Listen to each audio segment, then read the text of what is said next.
Hello दोस्तों, कैसे हैं आप सब लोग। देखिए, बोर्ड एग्जामिनेशन का काउंटडाउन शुरू हो चुका है। एग्जामिनेशन जोन में यहाँ पर हम हैं। काफी लोगों ने प्रिपरेशन बहुत पहले से शुरू कर दी होगी, काफी लोग कर रहे होंगे और काफी लोग अब जस्ट शुरू करने वाले होंगे। कोई दिक्कत नहीं, अगर आपने अभी भी स्टार्ट कर सकते हैं। अभी भी यहाँ पर हमारे पास इतना टाइम है कि हम इसको एक प्रॉपर स्ट्रेटेजी के साथ में कंप्लीट कर सकते हैं, तो डिसअपॉइंट मत होइएगा। लेकिन ये तीनों के लिए इंपॉर्टेंट है, जो काफी हद तक प्रिपेयर्ड हैं, जो प्रिपरेशन में चल रहे हैं और जो अभी स्टार्ट ही करने वाले हैं। यहाँ पर आप मान के चलिए कि मैं कुछ आपके पास में सीरीज के लास्ट पॉइंट्स लेके आने वाला हूँ, कुछ इंपॉर्टेंट यहाँ पर क्वेश्चंस लेने वाला हूँ। जो इंपॉर्टेंट क्वेश्चन मैं यहाँ लेने वाला हूँ, उनका क्राइटेरिया यहाँ पर ये रहेगा कि हम यहाँ पर रैंडमली यहाँ पर चैप्टर्स पिक करने वाले हैं और आपके सामने रैंडम, जैसे बोर्ड में भी आपके पास क्वेश्चन कोई सीक्वेंस में तो आएगा नहीं कि भाई 3 चैप्टर यहाँ पर आपके एक ही चैप्टर से 3 से 4 क्वेश्चन एक साथ आ रहे हैं। कोई भी अलग अलग चैप्टर्स के क्वेश्चन यहाँ पर होंगे, बट क्वेश्चन सारे ही के सारे इंपॉर्टेंट यहाँ पर होने वाले हैं। और आप वीडियो पॉज करें और क्वेश्चन को यहाँ पर ट्राई करें, अचीव करें और मतलब कोशिश करें कितना हद तक आप उन्हें देख पा रहे हैं। काफी लोग तो कर पाएंगे और काफी लोग यहाँ पर कुछ नए क्वेश्चंस भी देखेंगे। पीवाई के क्वेश्चंस हो सकते हैं, आपके पास में इंपॉर्टेंट यहाँ पर कॉन्सेप्ट्स यहाँ पर हो सकते हैं। तो यहाँ पर एक इंपॉर्टेंट प्रॉब्लम भी यहाँ पर सॉल्व हो जाएगी, जिसमें काफी लोगों को प्रॉब्लम रहती है कि थियरी और डेरिवेशंस करने के बाद में हमें यहाँ पर और क्या ट्राई करना चाहिए या किस तरीके के क्वेश्चन करने चाहिए। तो मेरे साथ साथ आप कोशिश करें, अप्रोच करें कि इस तरीके के क्वेश्चन अगर एग्जाम में होते तो हम यहाँ पर उन्हें किस तरीके से डील आउट कर सकते हैं। तो ये स्टे ट्यून, कोशिश करिएगा कि यहाँ पर ये मिस ना हो और ये आपको काफी हद तक एग्जाम में एक अप्रोच को डेवलप करने में और पेपर को कंप्लीट करने में यहाँ पर हेल्प करेगा। देखिए, आपके पास में पहला यहाँ पर क्वेश्चन गिवन है। सबसे पहले तो आपको ये पता करना है कि ये कौन से चैप्टर का यहाँ पर क्वेश्चन है। तो कमेंट बॉक्स में बताइए कौन से चैप्टर का आपका क्वेश्चन रहेगा। Calculate the current drawn by the primary of a transformer which step down 200 volt to 20 volt to operate a device of resistance 20 आपका यहाँ पर ओम। मतलब आपको यहाँ पर बोल रहे हैं कि हमें करंट को कैलकुलेट करना है प्राइमरी ऑफ अ ट्रांसफार्मर के प्राइमरी से, जो कि स्टेप डाउन यहाँ पर करता है वोल्टेज को। तो ट्रांसफार्मर आपको पता है 2 तरीके के होंगे आपके, एक स्टेप अप होगा और एक आपका स्टेप डाउन होगा। स्टेप अप यहाँ पर क्या करता है, वोल्टेज को बढ़ा देगा और स्टेप डाउन यहाँ पर क्या करेगा, वोल्टेज को कम कर देगा। अब आप खुद देख सकते हैं 200 वोल्ट से 20 वोल्ट यहाँ पर हो गया। अब कोई चीज 200 वोल्ट से 20 वोल्ट पे पहुंच जाएगी तो ये कौन सा ट्रांसफार्मर यहाँ पर है, स्टेप डाउन। तो यहाँ पर हमें समझ में आ रहा है कि ये आपका स्टेप डाउन ट्रांसफार्मर है। तो स्टेप डाउन ट्रांसफार्मर आपको चैप्टर समझ ही आ गया होगा कौन सा है, आपका अल्टरनेटिंग करंट एसी का मैंने क्वेश्चन यहाँ पर लिया पहला। तो आपके पास में 200 वोल्ट दे रखा है आपका पहला वोल्टेज, तो ये पहली वोल्टेज जो दे रखी है वो 200 है। तो यहाँ पर ये हो गया ईपी, मतलब प्राइमरी का वोल्टेज। और यहाँ पर फाइनल वोल्टेज जो है वो ईएस, विच इज आपका यहाँ पर कितना है, 20 वोल्ट। तो प्राइमरी का ईएमएफ आपका 200 है और आपका सेकेंडरी का जो है वो 20, स्टेप डाउन। तो मतलब वोल्टेज कम यहाँ पर हो रहा है। To operate a device of resistance 20 ohm. अब यहाँ पर लैंग्वेज ये बोल रही है कि हमें यहाँ पर क्या करना है कि आपको current drawn by the primary का मतलब हो गया है इनपुट वाला करंट पता करना है। तो ये आपको करंट यहाँ पर पता करना है। और to operate a device of resistance 20 ohm और एफिशिएंसी दे रखी है 80%। मतलब ये कोई आइडियल ट्रांसफार्मर है नहीं, आइडियल ट्रांसफार्मर में इनपुट पावर और आउटपुट पावर बराबर करते हैं। तो यहाँ पर एफिशिएंसी 80% यहाँ पर गिवन है।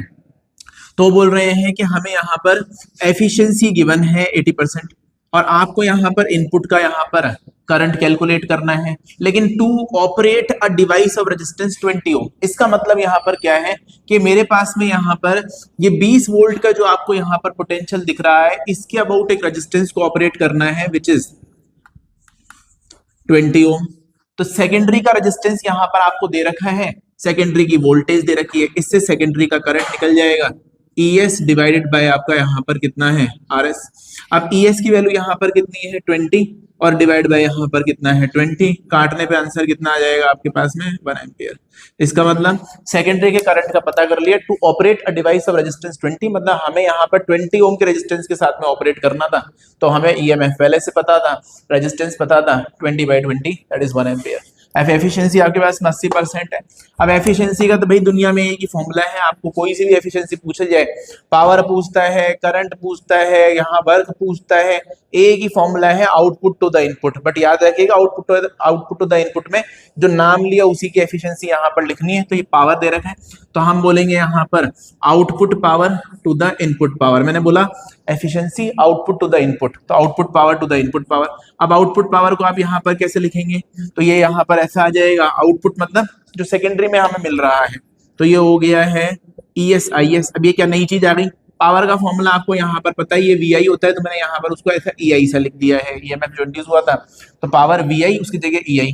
तो आउटपुट मतलब जो मिल रहा था ई एस आई एस, और इनपुट में कैसे लिखोगे ईपी आईपी, मतलब secondary secondary, primary primary, that is ये आपका एफिशिएंसी है। अब एफिशिएंसी कितनी यहाँ पर आपको दे रखी है, विच इज 80, तो 80 डिवाइडेड बाय 100, ये समझ आ गया होगा। अब पावर में output power to the input power के अंदर ईएस की वैल्यू कितनी दे रखी है 20। अब अगर ये आइडियल होता तो आइडियल ट्रांसफार्मर में होता क्या था, एफिशिएंसी आपकी 100%, मतलब आपको बोल सकते हैं कि आउटपुट पावर इनपुट पावर के बराबर हो जाता, तो ये दोनों बराबर होते तो कट जाते, तो 1 समझ आ गया 100% होता। इसका मतलब ये आइडियल ट्रांसफार्मर नहीं है। 80% यहाँ एफिशिएंसी है, जो भी इनपुट दोगे उसका 80% यहाँ पर मिलेगा। तो EP E S I S और ईपी आईपी, तो ये 80/100 इंटू आई एस को कैन बी आप रिटर्न एज यहाँ पर क्या लिख सकते हैं 1, और ईपी की वैल्यू यहाँ पर आपके पास में कितनी है 200। और मुझे तो करंट पूछा था, प्राइमरी का करंट यहाँ पर क्या होना चाहिए, तो that is IP can be calculated. तो ये आपके पास में कोई 1/10 आ गया, और ये यहाँ पर एक और 0 गया, और ये यहाँ चला गया, तो आईपी की वैल्यू आ गई 1/8.125 एम्पियर। देखिए आपके पास में सेकंड क्वेश्चन यहाँ पर है, हमें वी आई कैरेक्टरिस्टिक गिवन है सिलिकॉन डायोड का। आपके पास में इधर करंट दे रखा है और इधर आपका यहाँ पर वोल्टेज गिवन है। कैलकुलेट करना है रेजिस्टेंस ऑफ द डायोड, आपको रेजिस्टेंस निकालना है, एक तो 15 मिली एम्पियर पे और एक कैलकुलेट करना है माइनस के 10 वोल्ट पे। तो यहाँ पर रेजिस्टेंस निकालना है 15 पे और कितने पे 10 पे। बताइए भी कौन सा चैप्टर यहाँ पर आपका है, तो समझ ही आ गया होगा कि आपका डायोड है तो आपका, और उसका यहाँ पर कौन सी बाइसिंग्स यहाँ पर है। आप बता सकते हैं कि भाई ये वाली जो है वो आपकी फॉरवर्ड बाइसिंग है और ये वाली आपकी यहाँ पर रिवर्स बाइसिंग है। तो ये आपके सेमीकंडक्टर का क्वेश्चन यहाँ पर मैंने लिया है। इंपॉर्टेंट यहाँ पर क्वेश्चन है, वीडियो पॉज करके आप खुद भी कैलकुलेट यहाँ पर कर सकते हैं और देखिए कि किस तरीके से यहाँ पर रेजिस्टेंसेस की वैल्यू फॉरवर्ड बाइसिंग और रिवर्स बाइसिंग में यहाँ पर आप कैलकुलेट कर पाएंगे। अब देखिए फॉरवर्ड बाइसिंग में रेजिस्टेंस कैलकुलेट करना है तो इसके रिलेटेड 15 के रिलेटेड तो कोई इन्फॉर्मेशन आपके पास में है ही नहीं। तो डेटा आप देख सकते हैं 15 लिखा हुआ है, लेकिन इसके रिलेटेड कोई भी करंट की इन्फॉर्मेशन नहीं है। लेकिन लाइन थोड़ी थोड़ी देखो, अगर आप ध्यान से देखें तो आपको थोड़ी सी ये लाइन कैसे नजर आ रही है, स्ट्रेट दिख रही होगी। देखिए भाई अगर ये लाइन आपको थोड़ी सी स्ट्रेट दिख रही है तो क्या कॉन्सेप्ट है, तो क्या यहाँ पर मैं स्लोप कैलकुलेट कर लूं, और अगर मैं यहाँ पर इस पर्टिकुलर लाइन का स्लोप निकाल लूंगा, दैट इज 1/स्लोप, तो यहाँ वो सीधा आपको रेजिस्टेंस की इन्फॉर्मेशन देगा। चलिए समझते हैं क्या बोलना चाह रहे हैं। मान लेते हैं कि यहाँ पर मैं आर मुझे कैलकुलेट करना है, रेजिस्टेंस निकालना है। रेजिस्टेंस का फॉर्मूला तो भाई मैं तो यही जानता हूँ कि डेल्टा बी डिवाइडेड बाय आपका डेल्टा आई, चेंज जो वोल्टेज में आया डिवाइड बाय आपका चेंज इन करंट। अब वोल्टेज में जो चेंज यहाँ पर है वो देखो, ये वोल्टेज वाली एक्सिस आपको यहाँ पर दिख रही होगी, तो ये यहाँ पर लिखा आपने 0.8। अब हुआ क्या वो भी समझने की जरूरत है कि मेरे को 15 के रिस्पेक्ट में 15 के रिस्पेक्ट में ध्यान से अगर देखें तो एक्स एक्सिस पे कोई इंफॉर्मेशन नहीं है, लेकिन ये लाइन आपको सीधी दिख रही होगी। तो यहाँ पर आप इस तरीके की कैलकुलेशन यहाँ पर रख सकते हैं। तो ये रखा रेजिस्टेंस निकालना है, तो आप यहाँ पर इस पे वन स्लोप कैलकुलेट कर लो, दैट इज 1/स्लोप, that will provide you resistance of this, इस पॉइंट का आपको यहाँ रेजिस्टेंस वो प्रोवाइड कर देगा। तो मैंने यहाँ पर सिंपल फॉर्मूला लगाया। सभी ये सोच सकते हैं कि भाई वोल्टेज निकालना है, सॉरी रेजिस्टेंस निकालना है, तो डेल्टा वी डेल्टा ई। अब डेल्टा वी की वैल्यू यहाँ कितनी है 0.8, माइनस का क्या करूंगा यहाँ पर आप बताओ, ये है आपका 0.7, तो 0.8 माइनस 0.7 डिवाइडेड बाय करंट कैसे निकाले हम, तो करंट यहाँ देखो इसके करस्पॉन्डिंग कितना दे रखा है 20, तो ये लिख दिया 20। फिर यहाँ पर आप यहाँ पर माइनस करें, चेंज लेना है हमें, तो इस पे इसके करस्पॉन्डिंग 0.7 के करस्पॉन्डिंग कितना है यहाँ पर ये 10। अब यहाँ हमसे गलती क्या होगी वो भी बता दूं आपको, ये जो डेटा दे रखा है आपको करंट का, ये मिली एम्पियर्स के अंदर है, तो यहाँ ये लाइन अगर आपने मिस करी तो गए नंबर अपने, तो 10 की पावर -3। तो थोड़ा सा पॉइंट मार्क करके रखिएगा। तो 0.8 minus 0.7 that is potential difference, इसके करस्पॉन्डिंग ऐसा मैं तभी कर सकता हूँ जब ये लाइन थोड़ी सीधी हो, और अगर ये डेटा ना हो तो इसको सीधा बनी कर लेना भी तो क्लियर है, क्योंकि और कोई तरीका नहीं होगा। तो 0.8 माइनस 0.7 और ये लिख दिया आपने यहाँ पर 20 माइनस का आपका 10 मिली में था, माइनस का 3 सॉल्व करने पे आया, ये आया पॉइंट आपका यहाँ पर 1, और ये हो गया कोई 10 इंटू 10 की पावर -3। सॉल्व करने पे आप देख सकते हैं ये 10 की पावर -1 दैट इज एक्चुअली 10 हो, तो यहाँ 10 की पावर देखो नीचे ही आ जाएगा, ये 100 हो गया, -2 दैट इज माइनस का यहाँ 3, तो ये ऊपर जाएगा तो -1 ये आया आपका आंसर 10 ओम। तो फॉरवर्ड बाइसिंग का रेजिस्टेंस है, अगर आपसे को पूछ ले कि फॉरवर्ड बाइसिंग में इस समय कितना रेजिस्टेंस ऑफर हुआ, तो यहाँ पर आपके पास में 10। वहीं आपको दूसरा पूछ रहा है कि वोल्टेज बताइए -10 वोल्ट पे यहाँ पर कितना होगा, तो -10 पे निकालना है तो यहाँ पर निकालना है। अब यहाँ तो एक ही पॉइंट है तो डायरेक्ट मैं रेजिस्टेंस लिख सकता हूँ V डिवाइड बाई R। तो फिर मैंने यहाँ पर क्या कर दिया था, क्योंकि यहाँ पर मेरे पास में चेंज निकालना पड़ा क्योंकि इसके रिलेटेड कोई करस्पॉन्डिंग इन्फॉर्मेशन यहाँ पर नहीं थी, लेकिन यहाँ तो डायरेक्टली इसकी इन्फॉर्मेशन गिवन थी और उसको मैंने सीधा माना। मैंने आपको समझा दिया कि किस तरीके से हम क्वेश्चन को यहाँ पर डील करेंगे। तो V की वैल्यू यहाँ पर हमारे पास में कितनी है, 10 है, और यहाँ पर करंट की वैल्यू कितनी है, 1 माइक्रो एम्पियर, मतलब 10 की पावर -6। तो ये 10 की पावर -6 नीचे से ऊपर जाएगा तो 10 की power 7 ohm, that is the resistance offered, जो यहाँ पर आपके पास में आने वाला है। तो रेजिस्टेंस आया 10 की पावर 7। तो देखो फॉरवर्ड बाइसिंग का रेजिस्टेंस कितना आ रहा है, हम वहां थ्योरी में कवर करते हैं। फॉरवर्ड बाइसिंग में रेजिस्टेंस कम आता है और रिवर्स बाइसिंग में रेजिस्टेंस बहुत ज्यादा आता है। आइडियल केस अगर हम फॉरवर्ड बाइसिंग का मानते हैं तो ये 0 मान लेते हैं, आइडियल अगर होता तो, और ये अगर आइडियल होता तो इनफिनिट मानते हैं। मतलब यहां से हम एक और चीज समझ सकते हैं कि अगर आपके पास में कोई डायोड है और वो फॉरवर्ड बाइसिंग में है तो कम रेजिस्टेंस ऑफर करेगा, लेकिन वो आइडियल केस में है तो हम ऐसे एक साधारण सा वायर, एक नॉर्मल कंडक्टर की तरह यूज कर सकते हैं। But if it is in reverse biasing, अगर ये रिवर्स बाइसिंग में है अब तो आप बोल सकते हैं काफी अच्छा रेजिस्टेंस है एज कंपेयर टू, देखो 10 ही है और ये तो 10 की पावर 7 है, तो ये यहाँ पर ओपन सर्किट की तरह यहाँ पर काम करने वाला है। थर्ड क्वेश्चन आपके पास में यहाँ पर गिवन है, क्या यहाँ एक बार रीड कर लेते हैं। लुमिनस ऑब्जेक्ट दे रखा है, is located at the bottom of the big pool of a liquid of refractive index mu. मतलब आपके पास कोई बड़ा सा पुल है और उसके बॉटम में एक ऑब्जेक्ट रखा है, लुमिनस मतलब लाइट प्रोड्यूस कर रहा है, इसका रिफ्रैक्टिव इंडेक्स यहाँ पर म्यू है और डेप्थ जो उस जहां पर आपके पास में पुल की है वो आपको एच गिवन है।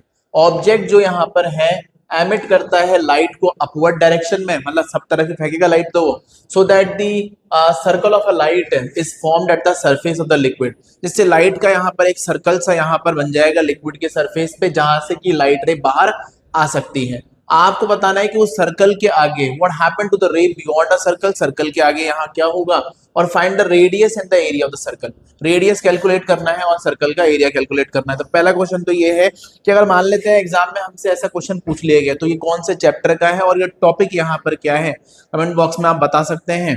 तो समझ ही आ गया होगा कि लाइट सोर्स रखा हुआ है और बॉटम में रखा हुआ है, लाइट वहां से निकल रही है बाहर की तरफ जा रही है, एक सर्कल सा यहाँ पर बन रहा है।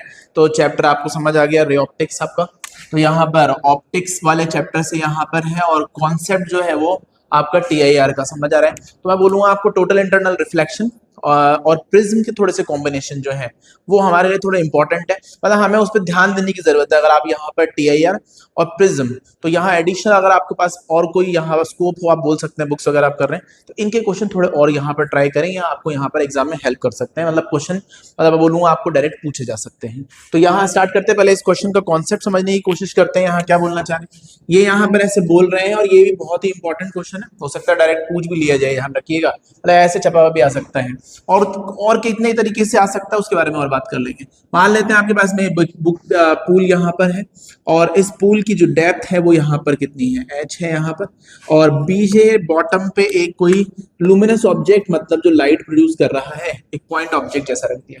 अब इस ऑब्जेक्ट से लाइट तो हर तरफ ही जाने वाली है, अब यहाँ से जो लाइट निकलने वाली है इसमें से ये लाइट जो सीधी गई है अनडेविएटेड रहेगी, तो ये लिक्विड का रिफ्रैक्टिव इंडेक्स यहाँ पर आपके पास में म्यू है। हमें पता है जब लाइट किसी लिक्विड से बाहर जा रही है तो ये लिक्विड आपका डेंसर मीडियम है और बाहर जो यहाँ पर ये मीडियम है ये आपका रेयरर मीडियम है, लेकिन सीधी लाइट में किसी भी तरीके से कोई रिफ्रैक्शन आने वाला नहीं है। लेकिन अगर कोई यहाँ से लाइट किसी एंगल पे जाए, तो यहाँ से किसी एंगल पे लाइट जाएगी तो क्या होगा, तो जब भी लाइट डेंसर से रेयरर में जाती है it will bend away from the normal. हमने ऐसा पढ़ा है denser to rarer bend away from the normal. और थोड़ा आगे अगर आप बढ़ते जाएंगे यहाँ से कुछ यहाँ तक पहुंचे तो इट विल बेंड और अवे फ्रॉम द नॉर्मल, तो ये थोड़ा सा नॉर्मल से और दूर चला जाएगा, और थोड़ा आगे जाओगे तो और अवे फ्रॉम द नॉर्मल। ऐसे यहाँ पर होते होते एक पर्टिकुलर एंगल यहाँ पर आपको मिलेगा दैट इट ग्रेजेस द सरफेस, ये इस सरफेस को क्या करने वाला है, ग्रेज करने वाला है। तो यहाँ आने के बाद में ग्रेजिंग शुरू हो जाएगी, तो यहाँ पर ये ग्रेज करना शुरू करेगा और इससे ज्यादा यहाँ पर अगर कोई लाइट गिरे तो लाइट बाहर नहीं जाएगी, it will be totally reflected back. क्योंकि हमें एक बात पता है कि जब भी लाइट एक पर्टिकुलर सरफेस पे आके ग्रेज करती है तो रिफ्रैक्शन का एंगल यहाँ पर जब 90 डिग्री होता है तो आपके अंदर वाले मीडियम में इस एंगल को नाम देते हैं क्रिटिकल एंगल। मतलब अगर मैं ध्यान से बोलूं तो क्रिटिकल एंगल से कम एंगल में लाइट इस वाले इंटरफेस मतलब इस लिक्विड सरफेस से बाहर जा सकती है। क्रिटिकल एंगल पे ग्रीजिंग मतलब सरफेस पे ग्लाइड करेगी, सरफेस के साथ ही चलेगी। मोर देन दैट ये अंदर की तरफ यहाँ पर आ जाएगी, लाइट बाहर जाएगी ही नहीं। क्लियर है? तो हमें इतना समझ में आ रहा है कि एक particular angle that is critical angle, वो एंगल माना जाता है डेंसर मीडियम का, जहां पर रेयरर मीडियम का एंगल बिकम राइट एंगल। तो आप यहाँ पर बोल सकते हैं क्रिटिकल एंगल से कम यहाँ पर रिफ्रैक्शन होगा, क्रिटिकल एंगल पे grazing, more than that it will be totally reflected back. लेकिन ये तो वो एक लाइट का एक हिस्सा था जो एक डायरेक्शन में जा रहा है। क्या ऐसा लाइट दूसरी डायरेक्शन में भी जाएगी? क्या ऐसा पीछे भी यहाँ पे आएगी? तो हम यहाँ सिंपल बोल सकते हैं कि इस जगह पर क्रिटिकल एंगल आया, तो यहां पर अगर क्रिटिकल एंगल आया और लाइट की ऐसे ग्रेजिंग हुई, इससे कम में लाइट बाहर चली गई, तो ऐसा उस तरफ भी तो पॉइंट होगा जहां पर ग्रेजिंग होगी, और ऐसा इधर भी तो पॉइंट होगा जहां पर ग्रेजिंग होगी। अगर मैं ऐसे सारे पॉइंट्स को प्लेन में कलेक्ट कर लेता हूं तो आपके पास में यहाँ पर क्या बन जाएगा, जहां जहां ग्रेजिंग हो रही है ऐसे सारे पॉइंट्स को कलेक्ट करने पर आपके पास में एक सर्कल सा यहाँ पर आपके पास में आ जाएगा। कारण समझिए आया, यहाँ लाइट आई, ग्रेज हुआ, फिर जरूरी नहीं लाइट वहां जाए, लाइट तो उधर भी आ सकती है, लेकिन इसके अंदर तक बाहर निकलेगी, फिर ग्रेजिंग होगी, फिर इसके अंदर तक बाहर निकलेगी, फिर ग्रेजिंग होगी। तो इस मोमेंट पर यहाँ पर आप बोल सकते हैं जहां जहां भी ग्रेजिंग हुई, इस पॉइंट सोर्स से लाइट गई, ग्रेज हुई, लाइट गई, ग्रेज हुई, लाइट गई, ग्रेज हुई। आप उन सारे पॉइंट्स को अगर कलेक्ट करते हैं तो ऊपर से देखने पे यहाँ पर हम बोलेंगे कि एक सर्कल सा यहाँ पर बनेगा जिसके अंदर से लाइट आ सकती है, क्योंकि जहां जहां वो ग्रेज हो चुका है that is the critical angle, और क्रिटिकल एंगल से ज्यादा एंगल पे लाइट बाहर जाएगी, और क्रिटिकल एंगल तक लाइट जो है मतलब अंदर आ जाएगी, और क्रिटिकल एंगल तक यहाँ पर लाइट जो है वो कहाँ जा सकती है, बाहर की तरफ। तो कितने केस में लाइट बाहर निकल सकती है, तो हम बोलेंगे यहाँ पर एक सर्कल सा बन जाना चाहिए जिससे लाइट जो है वो इस इंटरफेस के मतलब बाहर निकल रही है। मोर देन दैट यहाँ पर लाइट अंदर ही लौट आएगी। तो आप समझ सकते हैं प्लेन में एक सर्कल सा यहाँ बन गया जहाँ लाइट बाहर की तरफ चलेगी, उससे अंदर जो है मतलब ग्रेज करेगी, और उससे अंदर लाइट ऐसे बाहर की तरफ निकलेगी। और मोर देन दैट अगर मैं बोलूं तो कोई लाइट सोर्स बाहर नहीं जाएगा। तो what happen to the ray beyond the circle, क्या होगा उस सर्कल से अगर लाइट थोड़ा और आगे गिरती है तो हम बोलेंगे total internal reflection will take place. तो मैं यही लिख देता हूं, थोड़ा समझ गए होंगे आप लोग। TIR हो जाएगा, लाइट इंटरफेस से बाहर नहीं जाएगी, वो अंदर ही लौट आएगी। तो TIR विल टेक प्लेस। अब इसमें आप एक्सप्लेनेशन दे सकते हैं कि किसी भी तरीके से लाइट रे जो है वो आपका इस इंटरफेस को क्रॉस नहीं करेगा। अब इन्होंने बोला कि वो जो सर्कल बन रहा है जिससे लाइट बाहर निकल रही है उस सर्कल का रेडियस बता दो। तो भाई सर्कल का रेडियस कैसे निकालेंगे, यहाँ पर इसका रेडियस मान लेते हैं R, हाइट दे रखी है आपके पास में H, ये वाला अगर एंगल IC है तो ये वाला एंगल भी यहाँ पर कितना आ जाएगा, ये भी आपके पास में IC यहाँ पे हो जाएगा। तो आप कैलकुलेट कर लेते हैं 10 IC को क्या यहाँ पर लिखने वाले हैं, tan theta is actually perpendicular upon base, तो ये हो गया आपके पास में R/H। तो यहाँ पे R divided by H that is 10 IC। तो R की वैल्यू यहाँ पर कितनी आ जाएगी, H 10 IC। अब 10 IC को क्या लिख सकते हैं, sine IC upon cos IC। तो ये आ गया आपके पास में sine IC upon cos IC। अब यहाँ पर थोड़ा और अच्छे से लिख लेते हैं कि साइन IC को तो हम यहाँ पर जानते हैं कि जब भी एक इंटरफेस पे और अगर आपको क्रिटिकल एंगल लिखना हो और बाहर एयर हो तो आप साइन IC को डायरेक्ट क्या लिख सकते हैं, साइन IC इक्वल टू 1/μ। अगर ये ऐसा तब करना जब बाहर एयर हो, नहीं तो फिर μr अपॉन μd, इस बाहर वाले लिक्विड का रिफ्रैक्टिव इंडेक्स डिवाइडेड बाय इस वाले मीडियम का रिफ्रैक्टिव इंडेक्स। तो 1/μ, तो साइन IC इक्वल टू आपका 1/μ। मतलब मेरे पास साइन IC की वैल्यू है तो मैं इस कॉस IC को भी साइन IC में कन्वर्ट कर लेता हूं। कैसे लिखूंगा, यहाँ पर 1 माइनस साइन स्क्वायर IC। अब ये कहां से आ गया, हमने आइडेंटिटी पढ़ी हुई है कि यहाँ पर साइन आपका यहाँ साइन स्क्वायर IC प्लस का cos square IC equal to में कितना आ जाएगा 1। तो sine square IC cos square IC equal to 1, और यहाँ पर आपके पास में कॉस IC की वैल्यू कितनी आ जाएगी, 1 माइनस साइन स्क्वायर IC, और इस पर डाल दिया रूट। तो ये कॉस स्क्वायर IC में कॉस IC की वैल्यू आ जाएगी रूट में 1 माइनस आपका साइन स्क्वायर IC। तो ये रूट में आया 1 माइनस साइन स्क्वायर IC, ये आपके R की वैल्यू यहाँ पे आ गई। अब आप देख सकते हैं R इक्वल टू कितना है H, what is the value for sine I C? Sine I C is 1/μ, तो ये हो गया आपके पास में 1/μ अपॉन 1 माइनस 1/μ²। तो यहाँ इसको कन्वर्ट कर लिया है, तो ये हो गया h divide by mu upon μ² minus 1 upon, नीचे देखो रूट के बाहर आ जाएगा एक और ये वाला म्यू, ये तो कैंसिल कर देते हैं, ये आ गया आपका रेडियस। तो रेडियस मैं कहाँ लिखूं आपके लिए, यहाँ लिख देता हूं कि रेडियस की वैल्यू आ रही है h अपॉन रूट में आपका μ² माइनस 1, तो ये आ गया h अपॉन रूट में μ² माइनस 1। साइन आई सी को साइन, tan को साइन अपॉन कॉस, साइन को यहाँ पर लिख देते 1/μ और यहाँ पर कॉस को लिख दिया 1 माइनस साइन स्क्वायर आई सी। साइन स्क्वायर आई सी यहाँ आइडेंटिटी से लगा दिया, इसको इसमें पुट करा, स्क्वायर यहाँ पर μ² माइनस 1 अपॉन म्यू, यह म्यू कैंसिल हुआ, h अपॉन रूट में μ² minus 1, that is the value for R. ये आर है। उसने हमें एरिया और पूछा था, तो एरिया यहाँ पर कैसे लिख सकते हैं, तो एक बार आप इसे उतार लें यहाँ ढंग से। एरिया के लिए मुझे सर्कल का एरिया कैसे लिखूंगा, पाई आर स्क्वायर लगाना पड़ेगा, तो ये लिख दिया मैंने यहाँ पर पाई आर स्क्वायर। तो ये एरिया बनाया है पाई आर स्क्वायर। मैं बोल चुका हूँ क्वेश्चन को मिस मत करना, इंपॉर्टेंट है, इसे यहाँ तैयार करना है, काम काफी आ सकता है। तो यहाँ पर h, इस r की वैल्यू को यहाँ स्क्वायर करके पुट कर लेते हैं, तो ये हो गया पाई, h का हो गया देखो h स्क्वायर और रूट हट जाएगा, उस पर रूट दे रखा था μ² माइनस 1, तो पाई h स्क्वायर अपॉन रूट हटा दिया μ² माइनस 1। मान लो एक और चीज बोलते हो डायमीटर निकालो, बोले ठीक है भाई डायमीटर भी ऐसे निकल जाएगा। डायमीटर निकालना है तो आपका which is 2 times of radius, 2 times of h upon root में μ² माइनस 1, ऐसा कुछ आना चाहिए। देखिए आपके पास में क्वेश्चन 4 दे रखा है, आपके एटॉमिक मासेस गिवन है 27 और 64। आपसे पूछा है यहाँ पर ratio of their nuclear density, कौन सा चैप्टर है पता ही चल गया होगा, तो ये न्यूक्लियस वाला आपका चैप्टर है, जहां पर आपके पास में एटॉमिक मासेस की वैल्यू यहाँ पर गिवन है और ratio of their nuclear density. क्या आंसर आना चाहिए, न्यूक्लियर डेंसिटी का क्या रेशियो होगा। हमने यहाँ पर पहले पढ़ा है कि किसी भी न्यूक्लियस की जो डेंसिटी यहाँ पर होती है वो फाउंड टू बी कांस्टेंट, तो न्यूक्लियस की डेंसिटीज यहाँ पर बदलती नहीं है और वो कांस्टेंट यहाँ पर रहती है, तो उनका रेशियो हमें अगर पूछा है तो कांस्टेंट रहेगी, तो रेशियो पूछा है तो कितना आने वाला है 1:1।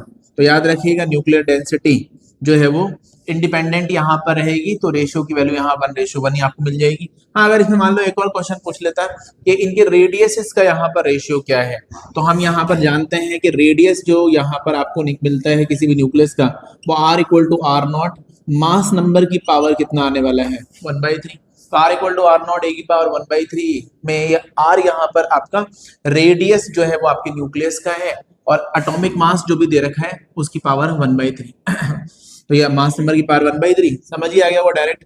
r1 अपॉन r2 ये कांस्टेंट ही है, ये आपका यहाँ फर्मी कांस्टेंट, तो मैं इसमें लिख देता हूँ यहाँ a1 अपॉन a2, वैसे पूछा नहीं था, मान लो ये भी पूछ लेता तो हम यहाँ पर क्यूब रूट लेते हैं। a1 की वैल्यू यहाँ पर कितनी है 27 और a2 की वैल्यू यहाँ पर कितनी है 64, तो 27 अपॉन 64 की पावर कितना आ गया 1/3। अब 27 का क्यूब रूट आपको आता होगा, यहाँ पर आपको पता है 3 और 64 का क्यूब रूट कितना आ जाएगा 4, तो यहाँ r1 अपॉन r2 की पावर यहाँ पर कितना आ गया 3/4। तो रेशियो ऑफ क्वेश्चन नंबर आपके पास में 5th यहाँ पर गिवन है, इलेक्ट्रॉन है, प्रोटॉन है और अल्फा पार्टिकल है, have a same kinetic energy, इनकी काइनेटिक एनर्जी यहाँ पर सेम है। Which of these particle have a shortest de Broglie wavelength, तो चैप्टर कौन सा है समझ आ गया होगा। आप इसको यहाँ को ट्राई कर सकते हैं, इंपॉर्टेंट बोलूंगा आपको क्वेश्चन यहाँ पर मैं, तो शॉर्टेस्ट आपको यहाँ पर de Broglie वेवलेंथ को कैलकुलेट यहाँ पर करना है। डुअल नेचर का यहाँ पर आपका यहाँ क्वेश्चन है और डुअल में आपको यहाँ पर इलेक्ट्रॉन, प्रोटॉन और अल्फा पार्टिकल है same kinetic energy and which of the particle have a shortest de Broglie wavelength, मतलब de Broglie wavelength किसके लिए सबसे यहाँ पर शॉर्टेस्ट है। हमें यहाँ पर पता है कि मूविंग पार्टिकल ऑफ मैटर, जब भी मैटर यहाँ पर चलते हैं तो उनके मूविंग पार्टिकल्स जो है वो वेव लाइक प्रॉपर्टीज को यहाँ पर डिस्प्ले करते हैं और उनकी जो वेवलेंथ यहाँ पर होती है उसका जो फॉर्मूला यहाँ इन्होंने दिया है वो है लैम्डा = h/p। लैम्डा यहाँ पर वेवलेंथ है, ये प्लैंक कांस्टेंट है और p यहाँ पर आपका मोमेंटम है, पर हमें तो काइनेटिक एनर्जी तक लेके जाना पड़ेगा, तो थोड़ा सा और यहाँ पर हम देखते हैं लैम्डा = h/p। अब मैंने यहाँ पर हमने ऐसा पढ़ा हुआ है कि काइनेटिक एनर्जी को अगर मैं लिखूं k तो विच इज ½ mv², थोड़ा सा फॉर्मूला तैयार कर लेते हैं, तो ये लिख दिया ½ mv²। मुझे कोशिश करनी है कि इसको मोमेंटम में लेके आ जाऊं। अब मोमेंटम तो मैंने ऐसे पढ़ा हुआ है कि मोमेंटम को तो मैं ऐसे लिख सकता हूं which is the product of mass and velocity mv। तो मुझे m तो दिख रहा है, v भी दिख रहा है, बट यहाँ पर दोनों तरफ देखो वहां पे v का स्क्वायर है। तो एक काम करें, ऊपर और नीचे मास से मल्टीप्लाई और डिवाइड कर लो। तो मैं यहाँ लिख देता हूँ अगले स्टेप में, जिससे कोई कंफ्यूजन आपको यहाँ ना रहे। तो ऊपर नीचे आप मास से मल्टीप्लाई और डिवाइड करें, तो मल्टीप्लाई और डिवाइड करने पे नीचे मास, एक ऊपर भी मास, तो एक मास ऊपर है और एक मास आपने नीचे मल्टीप्लाई कर दिया। तो ये ऊपर जैसे मल्टीप्लाई करा m स्क्वायर और नीचे एक और आ गया। अब आप बताओ, ये हो गया है mv का square divide by 2m, 2 times of this, that is the kinetic energy. अब what is mv? mv is momentum, तो लिख दिया p डिवाइड बाय 2m, ये है काइनेटिक एनर्जी p का स्क्वायर। तो मैंने यहाँ पर इसको ट्रांसफॉर्म कर लिया, देखो mv मास से मल्टीप्लाई डिवाइड करा, तो ये m का स्क्वायर v स्क्वायर, mv का स्क्वायर 2m, mv इज देखो ये लिखा p स्क्वायर बाय 2m। तो p की वैल्यू कितनी आ जाएगी आपके पास में? 2m into kinetic energy, that is the value for p, और ये p स्क्वायर था तो रूट में आ जाएगा। तो lambda equal to h upon root में 2m इंटू काइनेटिक एनर्जी। वैसे तो डायरेक्ट फॉर्मूला भी हम याद करते हैं, पर मैं बोलूंगा बोर्ड का पेपर है और स्टेप बाय स्टेप यहाँ पर डेरिवेशन हो सकती है, तो आप कोशिश करिएगा कि थोड़ा सा अजीब करके दिखा दिया। ठीक है, मैं ऐसा ये वाली चीज ऐसा दिखाना है कि मैं यहाँ से लेके आऊँ। वैसे तो हम याद रखते ही हैं डायरेक्ट, बट थोड़ा शो करने पे हमें चांसेस होंगे कि यहाँ वो स्टेप मार्किंग आपको दिख चला जाएगा अच्छे से। तो प्रोसेस मैंने लिख दिया। अब यहाँ पर आपको बोल रहे हैं काइनेटिक एनर्जी कांस्टेंट है, मतलब कुल मिला के ऐसे पागल बनाने जैसा सिस्टम है कि आपको थोड़ा बताना पड़ेगा कैसे है। ऐसे डायरेक्ट फॉर्मूला भी यहाँ पर आप लिख सकते हैं, पर हमारे बुक्स में गिवन था इसलिए हमने इसको यहाँ अचीव करके दिखाया कि देखो कैसे यहाँ लिखा गया है। Which of this particle have shortest de Broglie wavelength, और इनमें काइनेटिक एनर्जी सेम है। अब अगर काइनेटिक एनर्जी ही सेम है तो कौन कौन सी चीजें कांस्टेंट है वो पता कर लो। देखो h कांस्टेंट है आपके पास में, 2 कांस्टेंट है और काइनेटिक एनर्जी कांस्टेंट है। h कांस्टेंट है, 2 कांस्टेंट है, k कांस्टेंट है, तो भाई ये तो कांस्टेंट ही है।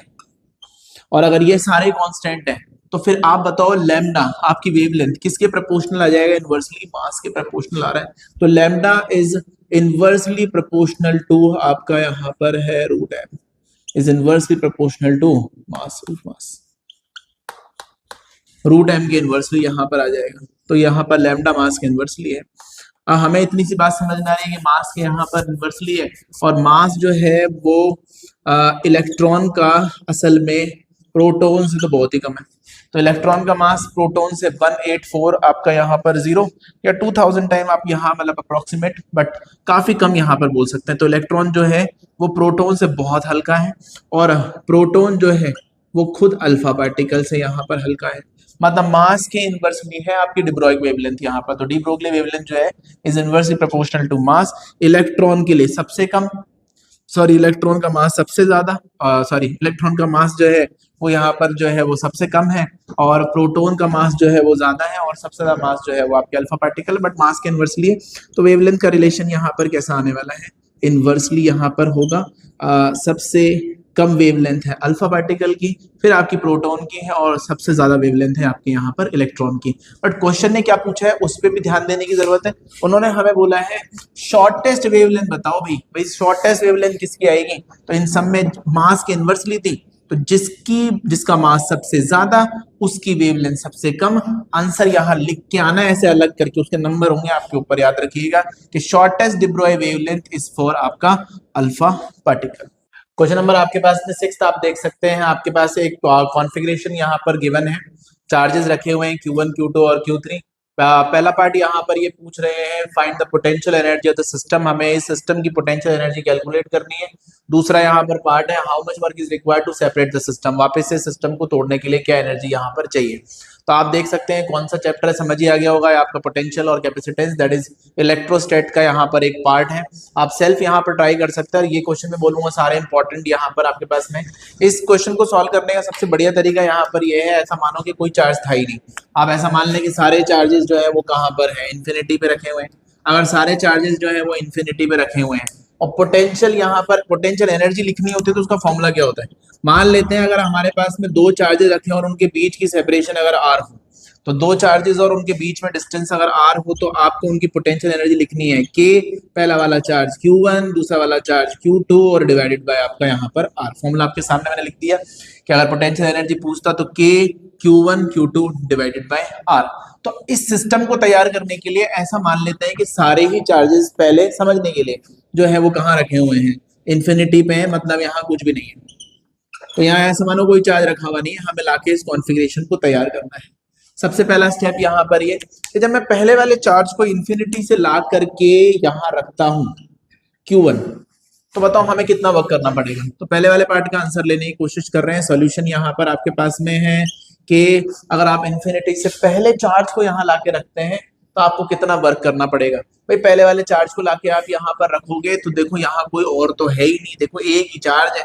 जब कोई और है ही नहीं तो किसी भी तरीके का कोई अपोजिशन तो ये एक्सपीरियंस करने वाला है नहीं। तो आप बोल सकते हैं पहले वाले चार्ज को लाके रखने में कोई भी वर्क हमें यहाँ पर नहीं करना पड़ा, क्योंकि कोई था ही नहीं, और जब कोई था ही नहीं तो कोई किस तरीके से कोई ऑब्स्ट्रक्शन होने वाला नहीं है, कोई भी एनर्जी खर्च नहीं होगी। तो कोई एनर्जी आपने यहाँ पर कोई वर्क नहीं किया तो कोई एनर्जी नहीं खर्च हुई, और किसी भी तरीके का कोई पोटेंशियल यहाँ पर आपको मिलने वाला नहीं है। तो there is no potential energy, पहले केस में जीरो है। लेकिन अगर आप दूसरे वाले चार्ज को ले जाकर के यहाँ पर रखते हैं Q2, तो जब मैं दूसरे वाले चार्ज को ले जा रहा था तो पहले से रखा हुआ है। अगर वो पहले से रखा हुआ है तो उसकी क्या होगी, यहाँ पर फील्ड होगी, और वो जो फील्ड होगी उसके अगेंस्ट ले जाके हमें यहाँ रखना पड़ेगा, तो हमें वर्क करना पड़ेगा। और जो भी वर्क यहाँ पे हम करेंगे बहुत धीरे धीरे उसे वहां ले जाके रखने में वो कन्वर्ट हो जाएगा एक पोटेंशियल एनर्जी में। तो फिर अब इनकी पोटेंशियल एनर्जी कैसे लिखें, दो चार्जेस में कैसे लिखी जाती है, लिखा आपने K, पहला वाला चार्ज आपका यहाँ पर कितना है Q1, दूसरा वाला चार्ज आपका यहाँ पर कितना है Q2, डिवाइडेड बाय इन दोनों के बीच की लेंथ यहाँ पर कितनी है L। तो that is K Q1 Q2 bye आपका यहाँ पर L। अब यहाँ पर तीसरे वाले चार्ज को लाके रखना है, तो देखो तीसरे वाले चार्ज को यहाँ लाके रखोगे तो पहले से ही दो चार्ज यहाँ पर रखे हुए हैं, एक चार्ज ये वाला हो गया और एक चार्ज यहाँ पर ये वाला हो गया।